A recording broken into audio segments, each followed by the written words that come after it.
Welcome to healthy evening snacks series episode 1। আজকে বানাবো কর্নজার, যেটা বাড়িতে বানাতে খুব কম সময় লাগে আর খেতে তো দারুণ হয়।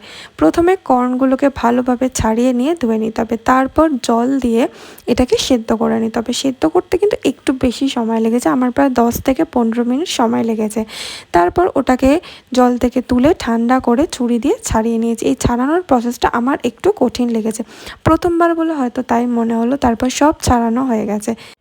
এবার সেদিন যেহেতু মাসি এসেছিলো, মাসি পেঁয়াজ খায় না, তাই মাসির জন্য আলাদাভাবে একটু বানিয়েছিলাম, যেখানে দিয়েছিলাম শসা, লেবুর রস, বিট নুন আর গোলমরিচ আর অল্প করে কাঁচা লঙ্কা। কাঁচা লঙ্কাটা প্রচণ্ড ঝাল ছিল। তারপর সব কিছু ভালোভাবে মিশিয়ে মাসিকে দিয়ে দিয়েছিলাম। আর আমাদের জন্য ওর মধ্যে পেঁয়াজ অ্যাড করেছিলাম, আর তার সাথে শসা, লঙ্কা আর গোলমরিচ, বিট নুন, লেবুর রস তো ছিল। এবার তোমরা এর মধ্যে টমেটো, ধনেপাতা অ্যাড করতেই পারো, বা অন্য কিছু চাইলেও অ্যাড করতে পারো। আমার অন্য কিছু খুব একটা ভালো লাগে না, ধনেপাতা বাড়িতে ছিল না, টমেটো খুব একটা পছন্দ নয়, তাই অ্যাড করিনি। আর এই সব কিছু ভালোভাবে মিশিয়ে নিয়েছি। আর লঙ্কাটা আমি ফেলে দিয়েছিলাম, কারণ লঙ্কাটা প্রচণ্ড ঝাল ছিল। তো তোমাদের কেমন লাগলো এই রেসিপিটা অবশ্যই কমেন্ট করে জানিও, আর ভালো লাগলে সাবস্ক্রাইব